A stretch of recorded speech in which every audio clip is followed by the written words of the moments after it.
चलो भाई उदाहरण 14 भी देख लिया जाए। इसमें उदाहरण 14 में कह रहा है निम्नलिखित का योग ज्ञात कीजिए। दो पार्ट दिया गया है। पहले पार्ट में प्रथम 1000 धन पूर्णांकों का योगफल ज्ञात करना है। प्रथम 1000 धन पूर्णांकों का योगफल, और दूसरे पार्ट में प्रथम n धन पूर्णांकों का योगफल। तो भाई पहले हम लोग पहला पार्ट कर लें। ओके ठीक है, पहला पार्ट ये जो है, पहले हम लोग प्रथम 1000 धन पूर्णांकों का योगफल। देखो जी, तो धन पूर्णांक 1 से स्टार्टिंग होता है, जो गिनती वाली नंबर है उसी को ही हम धन पूर्णांक बोलते हैं, यानी कि प्राकृत संख्या को ही हम धन पूर्णांक भी बोलते हैं। ठीक है, तो प्रथम 1000 तक के प्राकृत संख्याओं का योगफल भी तभी से हम बोल सकते हैं कि प्रथम 1000 तक के प्राकृत संख्याओं का योगफल ज्ञात कीजिए, या प्रथम 1000 धन पूर्णांकों का योगफल ज्ञात कीजिए। धन पूर्णांक मतलब कि प्राकृत संख्या। ठीक है, तो कोई दिक्कत नहीं, प्राकृत संख्या भाई 1 से स्टार्टिंग है, सीरियल वाइज गिनती जो है, गिनती वाली नंबर को ही हम प्राकृत संख्या कहते हैं। तो भाई पहले लिख ही दिया जाए 1 2 3 4 डॉट डॉट 1000 तक। देख लो, ये 1 2 3 4 5 6 7 8 9 10 11 12 ये जो गिनती वाले नंबर हैं, ये पूरा 1000 तक योगफल ज्ञात करना है। तो भाई अब इसमें मतलब ये एक ही हम लोग को बनाए दिए जो है, प्रथम 1000 धन पूर्णांक जो है लिख दिए हम लोग। अब इसका योगफल ज्ञात करना है, तो यहाँ पर एसएन का छोटा वाला फार्मूला।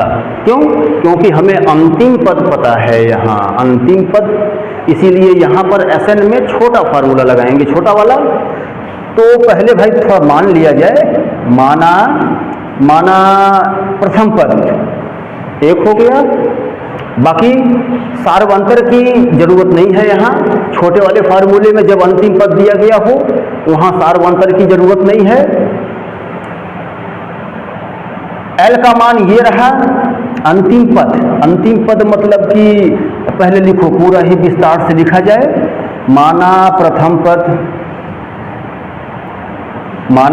पद a बराबर 1 हो गया। ठीक, अंतिम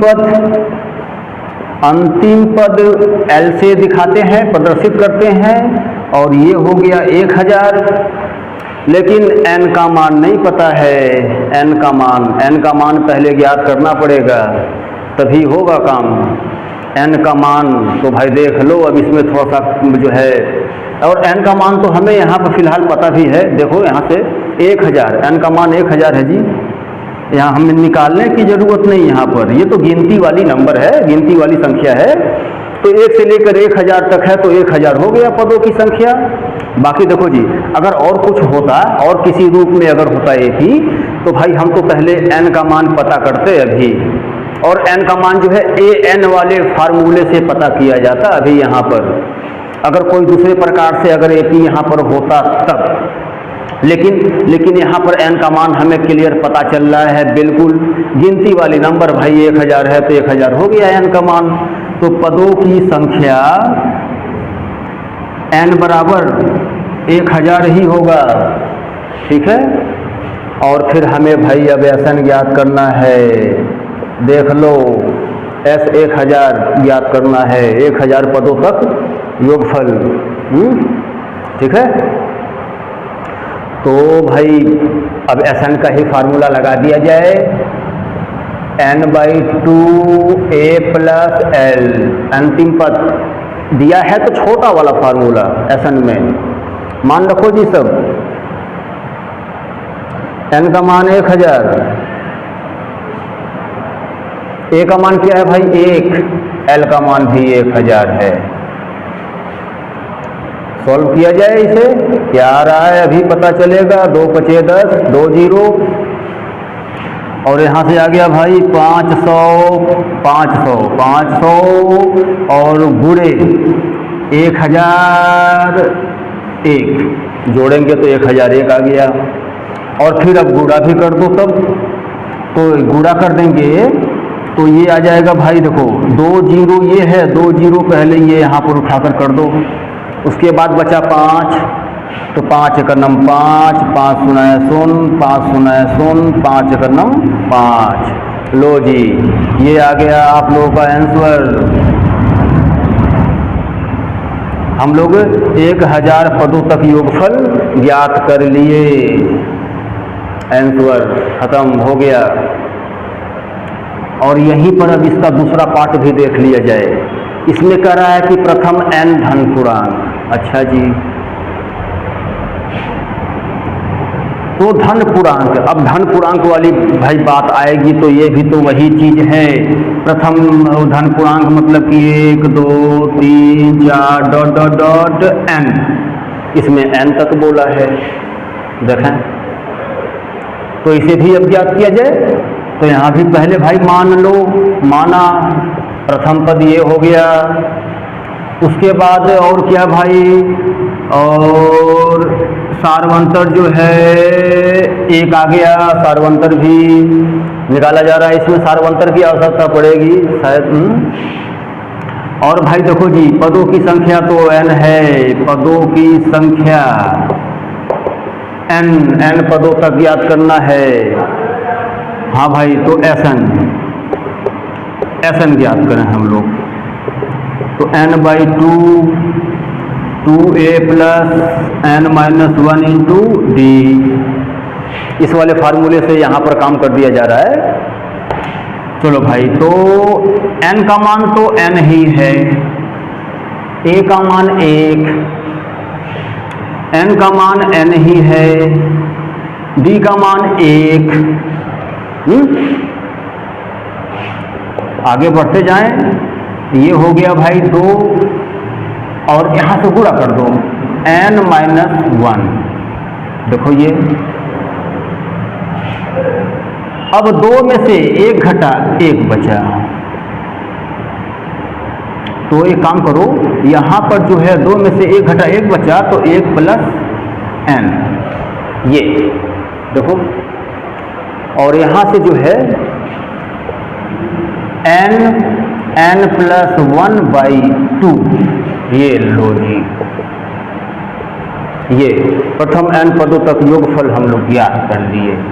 यही आंसर है, ठीक है। ये देख लें जी, अब n का मान तो हमें पता ही नहीं है, n पदों तक ही ज्ञात करना है योगफल। तो n का मान पता नहीं है, तो भाई अभी यही आंसर हो गया। n का मान कुछ पता होता तो अभी उसमें रखकर उसे भी सॉल्व कर देते, लेकिन अब n का मान नहीं, n पदों तक ही ज्ञात करना है, तो फिर यही आंसर, ठीक है। तो देख लो जी, उदाहरण 14 में दोनों पार्ट ओके क्लियर। अब उदाहरण 15 देख लिया जाए।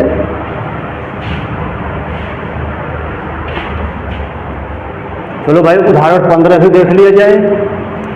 उदाहरण 15 में कह रहा है, संख्याओं की उस सूची के प्रथम 24 पदों का योग ज्ञात कीजिए जिसका nवां पद an बराबर 3 + 2n दिया जाता है। अच्छा जी, मतलब कि जो AP है ये, उसके पद को देखो, उसके जितने भी पद हैं उसको इस प्रकार परिभाषित करके बता दिया है।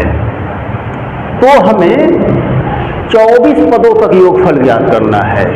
तो भाई देखो, इसके अनुसार पहले हम AP बनाएंगे, क्योंकि ये AP के पदों को परिभाषित करके बताया है यहाँ पर कि उस AP के जो भी पद है, पहला दूसरा तीसरा चौथा जो भी है, वो इस प्रकार से परिभाषित किया गया है कि करके बताया है।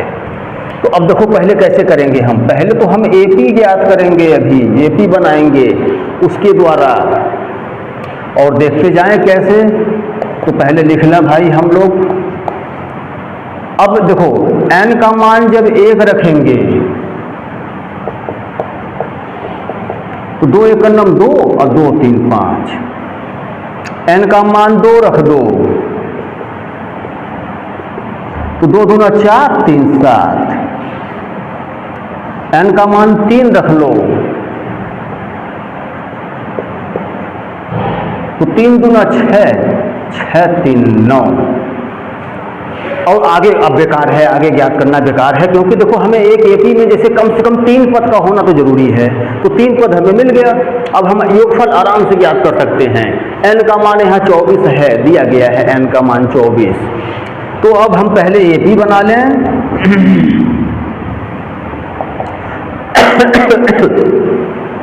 क्या बनेगा भाई? 5, 7, 9 डॉट डॉट 24 पदों तक, 24 पदों तक योगफल ज्ञात करना है। तो यानी भाई हमें एपी मिल गया है। अब बस अब मान लें a बराबर 5, d बराबर जो है आ गया 2, n का मान 24, तो S24 ज्ञात करना है।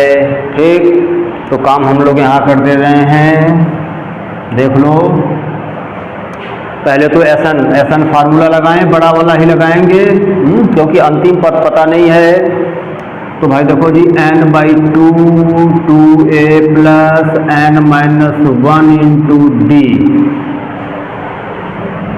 ये क्या है? 24 पदों तक योगफल। a का मान क्या है भाई? a का मान तो 5 है यहाँ से, बाकी a का मान 5, n का मान 24 पदों तक योगफल ज्ञात करना है। और d का मान क्या है भाई? 2, d की जगह पर 2 पुट किया जाए। देखो 2 काटो, अब 2 से ये कट गया, आ गया 12,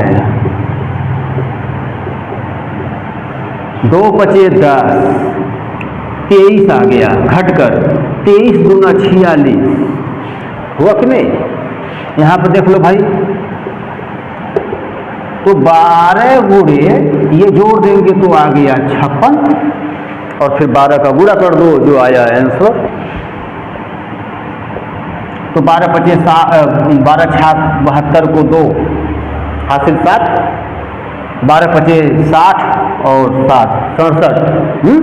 तो ये रहा भाई आंसर। 24 पदों तक योगफल 672 है। देख लो, तो थोड़ा सा इसमें भी जो है ये एक्स्ट्रा दे दिया था, यहाँ पर एपी बनाकर नहीं दिया, वो थोड़ा एक्स्ट्रा दे दिया। तो हम लोग पहले एपी बनाए और फिर तब उसके बाद पदों का योगफल ज्ञात किया गया, 24 पदों तक योगफल। तो इस प्रकार ये भी उदाहरण 15 भी आप लोग का ओके। अब उदाहरण 16।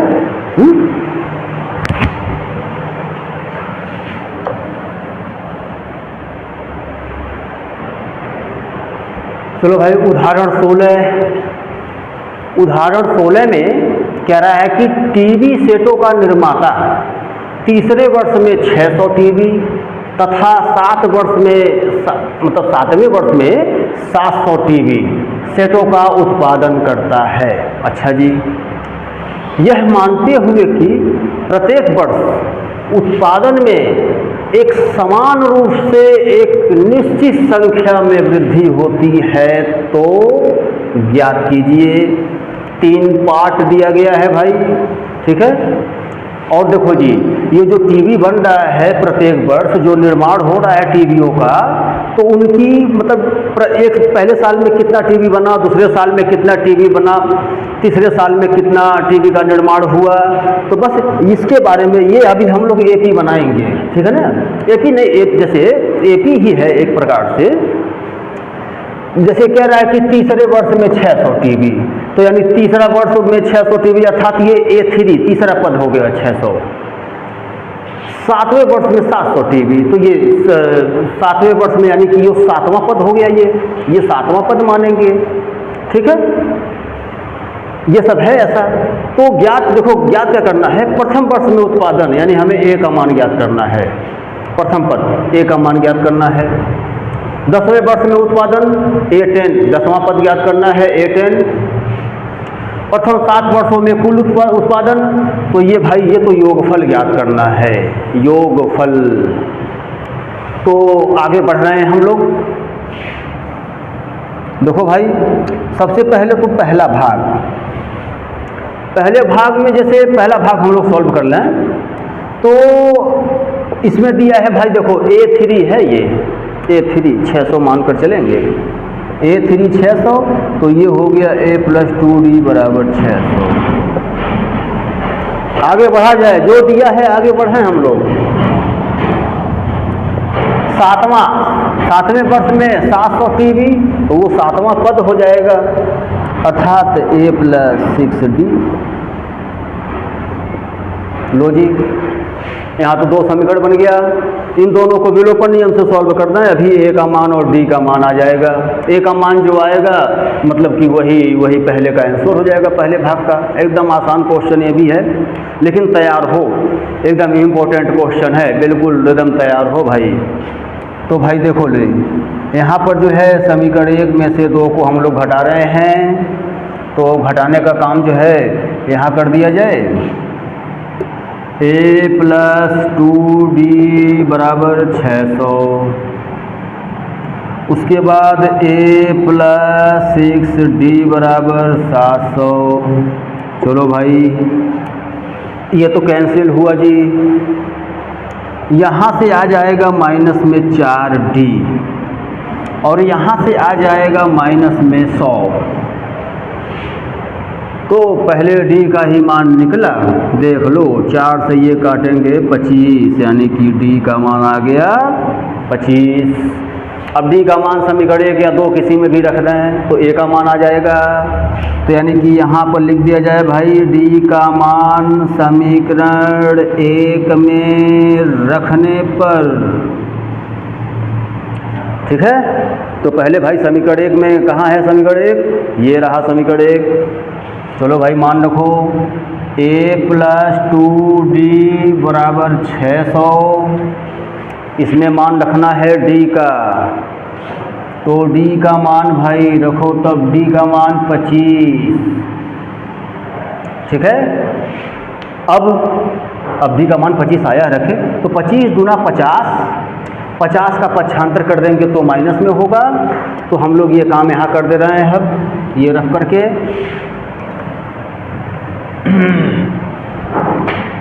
चलो भाई यहाँ पर जो है देख लिया जाए, ये पहला पार्ट अभी हो रहा है सॉल्व, पहला पार्ट। हाँ जी, तो A का मान 25 दूना 50, ये हो गया भाई 600 माइनस 50, अर्थात आ गया 550 घटाकर। अतः A का मान वही, मतलब प्रथम पद, यानी कि प्रथम वर्ष में, अतः प्रथम वर्ष में 500 TB का निर्माण हुआ है। अतः प्रथम वर्ष में 500 TB का निर्माण हुआ है। लो भाई, ये तो भाई आ गया जी पहले पार्ट का आंसर, ठीक। अब देखो जी दूसरे पार्ट में कह रहा है कि 10वें वर्ष में उत्पादन, मतलब कि 10वें वर्ष में कितना TB बना, यानी कि हमें 10वां पद ज्ञात करना है। तो फिर ये 10वां पद मतलब कि हमें A और D का मान तो पता ही है। A का मान 550 पता हो गया, D का मान 25 पता हो गया, तो हमें A10 ज्ञात करना है। लो यहाँ पर ज्ञात कर लिया जाए A10। सब कुछ हमें अब पता चल गया है। लो जी यहाँ पर ये दूसरा पार्ट यहाँ पर कर दिया जा रहा है, ठीक है। यानी कि 10वें वर्ष में उत्पादन, तो एक काम करो, A10 पहले ज्ञात कर लो, A+9D। A का मान 550 प्लस 9 गुणे D का मान 25। चलो भाई, हाँ जी, तो 25 नवा 225।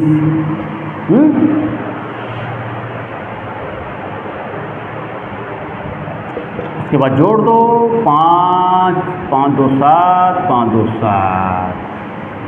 ये नहीं लिखो, हिंदी में लिख दिया जाए आंसर, हिंदी में। अतः 10वें वर्ष में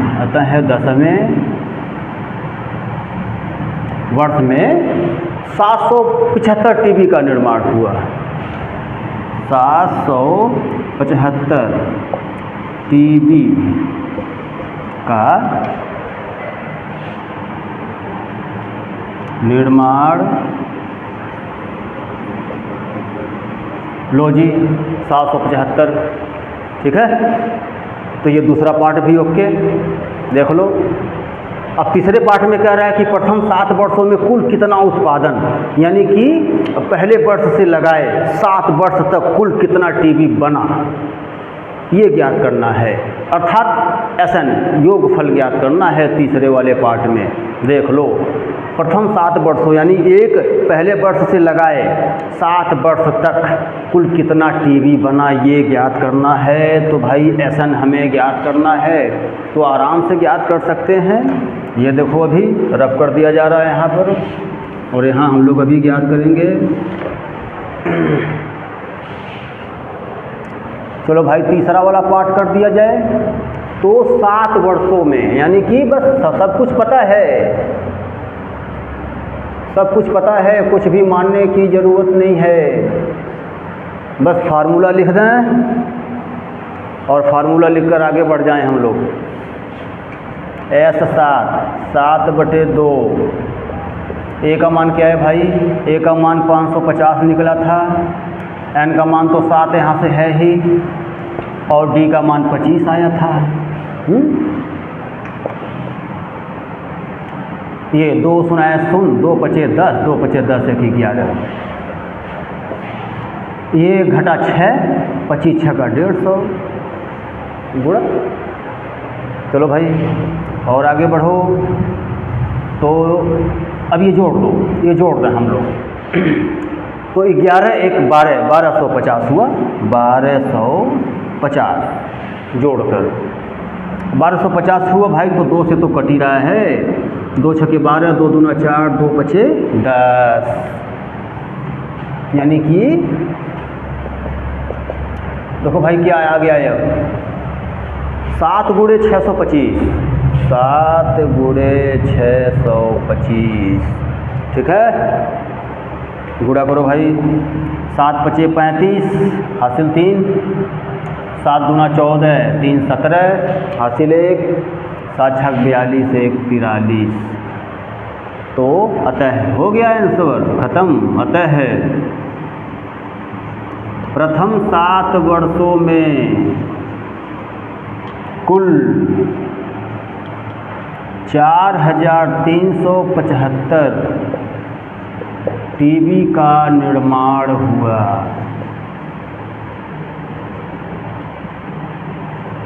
निर्माण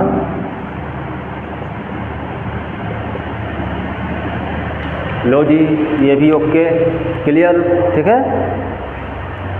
तो ये तीनों पार्ट, उदाहरण 16 के तीनों पार्ट ओके, देख लें सभी लोग। यानी कि ये उदाहरण आप लोगों का समाप्त। तो फिर अब इस वीडियो में बस इतना ही रहने दिया जाए, और प्रश्नावली 5.3 के साथ हम लोग मिलते हैं अगले वीडियो में। तब तक मस्त रहिए, खुश रहिए, स्वस्थ रहिए, पढ़ते रहिए। मिलते हैं अगले वीडियो में। धन्यवाद।